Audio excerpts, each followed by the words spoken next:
ধুবুৰী জিলাৰ চাপৰ ৰাজচক্ৰৰ অন্তৰ্গত ধীৰেশ্বৰ তাৰাংগাপুৰ গাঁৱৰ ৰাইজে বাৰিষা অহাৰ প্ৰাক মুহূৰ্তত এতিয়া চিন্তিত হৈ পৰিছে। চম্পাৱতী নৈৰ গৰাখহনীয়াই দিনক দিনে ভাবুকি কঢ়িয়াই আনিছে চাপৰৰ ধীৰেশ্বৰ তাৰাংগাপুৰ গাঁৱৰ ৰাইজৰ মাজত। পূৰ্বতে হাজাৰ হাজাৰ বিঘা কৃষিভূমি চম্পাৱতী নৈত যা যোৱাৰ লগতে বহু মানুহৰ ঘৰ যা গৈছে চম্পাৱতী নৈত। চাওক এই ভয়ংকৰ দৃশ্যলৈ, কেনেকৈ মাটি খহি গৈছে চম্পাৱতী নৈত।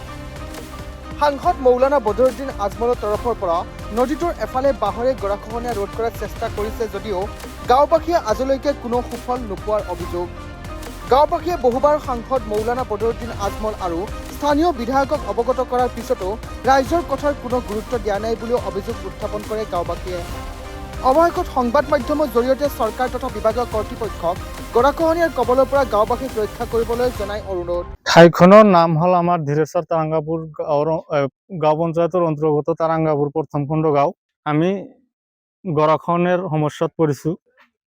বহুত বিপদৰ সন্মুখীন হৈছোঁ আমি, যিহেতু বাৰিষা কালে আহি আছে। এতিয়াতো আৰু ৰক্ষা নাই আমাৰ। এই গাঁওখন যে উঠি নাযাব তাৰ কোনো কি নাই।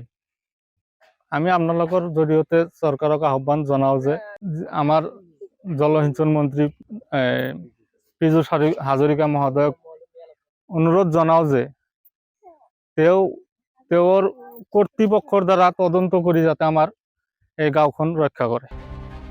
বিলাসীপাৰাৰ পৰা জিয়াৰুল আলমৰ ৰিপৰ্ট, দি নৰ্থ ইষ্ট।